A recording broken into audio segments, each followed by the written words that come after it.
Đêm hôm nay sao quá trời vời, đặng lòng đau bước chân xa rời. Yêu đơn phương đau lắm ai ơi, hạnh phúc đã xa mù khơi. Khi xưa mình bên nhau em giấu không nói ra, nên anh đâu biết yêu thương trong em là bao nhiêu là mong, nhiêu là mơ, nhiêu là yêu. Suốt cuộc đời này chắc không bao giờ anh hứa. Tôi ơi muốn làm gì, tôi ơi bước đi đi, đừng hoài mong nữa, anh ấy không yêu mình đâu mà.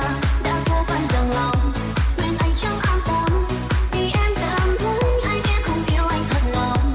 Em vẫn sẽ chờ hoài, em không mong anh đi, do cuộc đời sóng gió có lối đẹp vì ai. Anh cứ quay về đây, em lo lắng cho anh, em sẽ không yêu ai ngoài anh.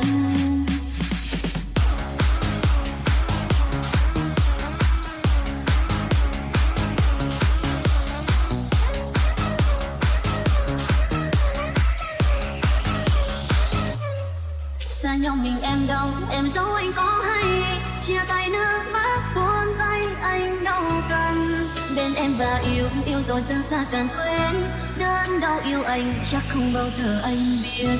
Tôi anh muốn làm gì.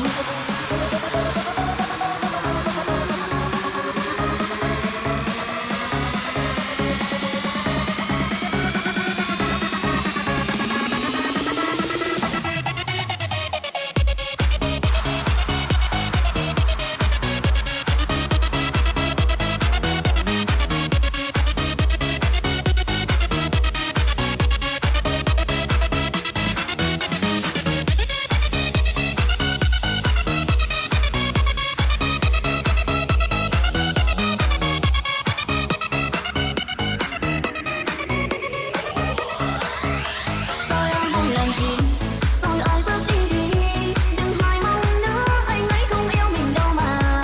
Đã vô phải dừng lòng, khuyên anh chẳng an tâm, vì em cảm thấy anh em không yêu anh thật lòng. Em vẫn sẽ chờ hoài, em không mong anh đi, do cuộc đời sóng gió có lối đẹp vì ai. Anh cứ quay về đây, em lo lắng cho anh, em sẽ không yêu ai ngoài anh.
Cái này là mình muốn leo như mai này nó nằm hết trong này, nó mình muốn chạy mai nào mình mở ra mai thấy không? Đúng rồi, mình lấy ra trong máy luôn.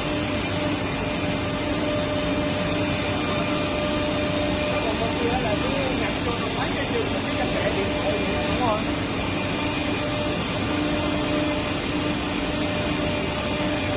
Nhớ còn cái tay này